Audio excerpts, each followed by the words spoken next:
Salut les amis, aujourd'hui on se retrouve dans une nouvelle vidéo et aujourd'hui je vais avec vous aménager mon nouveau terrarium pour mon couple de Pantherophis Guttatus. C'est parti. Écoutez, ça fait très longtemps que vous ne pouvez pas retrouver sur cette chaîne YouTube ou même en vidéo directe comme ça sur Instagram parce que la vidéo sera à deux endroits en même temps. Des choses risquent d'être modifiées avec le temps dans ce terrarium. Comme des plantes, enfin pas des plantes mais surtout des branches, des emplacements de certaines choses, donc vous inquiétez pas que si c'est par accord avec la vidéo et avec des photos sur Instagram, des stories et autres, c'est totalement normal. Donc là j'ai normalement tout le matériel dont j'ai besoin. Venez par là les enfants. Deux énormes seaux de terre. J'ai fait un mélange maison et un autre ici, beaucoup plus léger.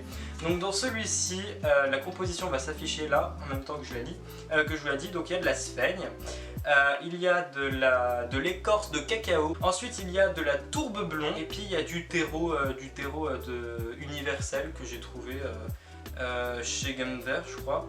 Et il est vraiment très nutritif, je vous mettrai un screen sur la droite, sur la gauche, n'importe, des compositions qu'il y a dedans, et franchement il est incroyablement bien nutritif. Ensuite, dans le deuxième pot, c'est un peu la même histoire, sauf que là c'est un terreau qui est beaucoup plus drainant, c'est-à-dire qu'il y a de la vermiculite, il y a des cailloux et du gravier, il y a du sable et de la terre de mon jardin qui est hyper drainante. Donc c'est de la terre de jardin, je n'utilise pas d'engrais chimiques ou autres pesticides ou insecticides dans ma terre, donc je sais que c'est une très bonne terre. Et je n'habite pas à côté de la ville, donc niveau pollution elle est nickel. J'ai aussi mis de l'écorce de coco, je crois, ouais, effectivement. Et puis c'est tout en fait, c'est une terre qui va être super bien nutritive pour mon terrarium.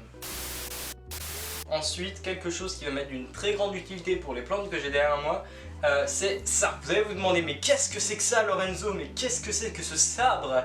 Non, je ne suis pas de Zoloronoa, comme certaines personnes pourraient le penser.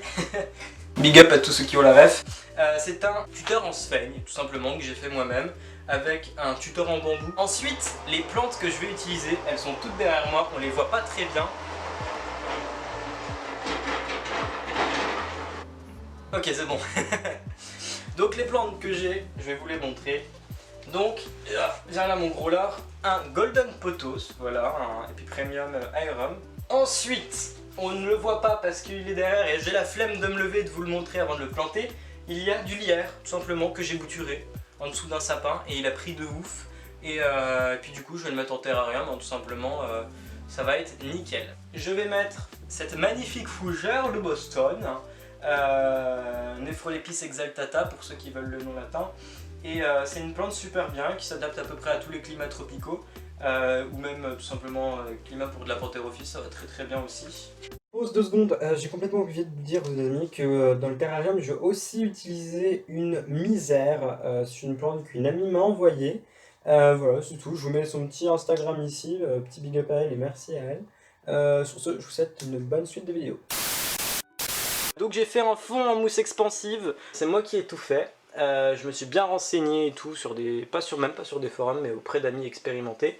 Et franchement, ça ira, mais juste hyper bien. Les plantes seront alimentées par, comme on le voit ici et ici, deux lampes de 6500K qui font 10 watts, c'est largement pour cette petite surface. Et là, une lampe chauffante de 50 watts, voilà. Donc il y aura à peu près 20 cm de terreau et ce sera vraiment suffisant pour ces plantes. Et vous voyez là, en fait il y a un genre de dégradé. De base c'était pas voulu parce que j'étais allé trop bas en fait.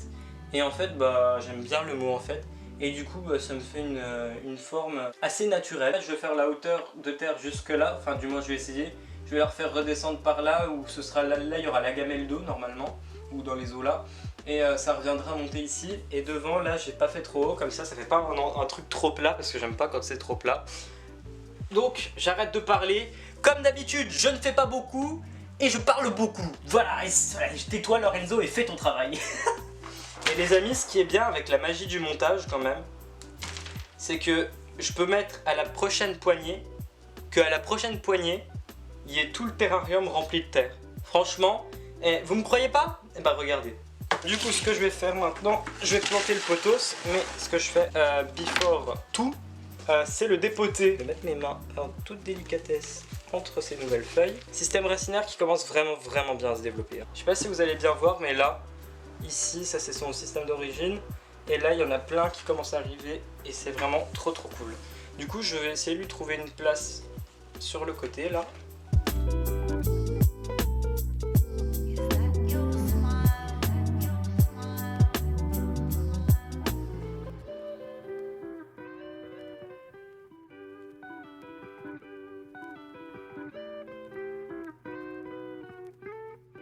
Et c'est là que je me rends compte que je l'avais un peu trop arrosé ce matin. C'est pas grave, là il va ressécher un peu, j'aurais pas besoin de le réarroser une deuxième fois. Allez, j'applaudis. Allez, on applaudit Lorenzo, félicitations, c'est bien, tu es un bon grand garçon. Bon, et bien les amis, avant de m'attaquer au reste des plantes du terrarium, je vais mettre la pièce maîtresse de ce magnifique terrarium. Ce magnifique tronc, enfin cette magnifique racine plutôt. Ah, elle est lourde un peu. Maintenant on va mettre les écorces. Les écorces. Je viens de remarquer que j'ai oublié l'écorce au sous-sol de mon maison. Ouais, pourquoi pas. Je reviens. Là, dans le fond, là, je vais faire un creux. Et je vais caler une écorce, comme ça ils pourront se cacher là aussi. Bon les amis, je vous ai fait une un méga cut parce que sinon ça va être vraiment trop long pour la vidéo. Du coup là j'ai installé le lierre et c'est tout en fait. Et j'ai remodifié quelques trucs au fond, je vous montrerai. Et là je vais installer la dernière plante. Donc celle-ci. Voilà. La petite Nephrolepis exaltata. Normalement je devais mettre elle aussi. Mais finalement je vais pas le faire. Hop, du coup là je vais faire un petit trou.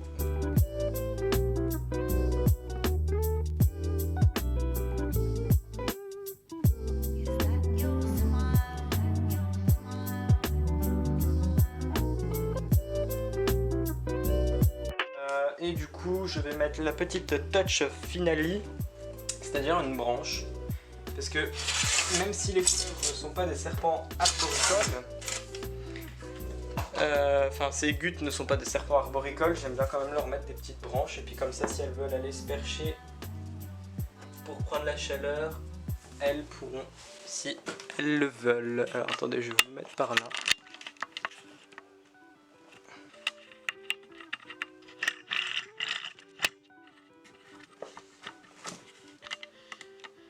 Voilà. Hop, je vais l'enfoncer histoire que ça tombe pas. Voilà. Et juste ici, là, je sais pas si vous voyez, juste ici, là, je vais vous prendre avec moi. Juste ici, il y aura la gamelle d'eau, du coup. Voilà. En plus, c'est pas en dessous du point chaud, du coup, elle prendra pas chaud. Et puis, sinon, si elle vient être trop chaude, je la mettrai genre... Quoique, je peux ouais, je vais la caler là. Comme ça, elle est à l'ombre des feuilles, ça apportera aussi de l'humidité au potos.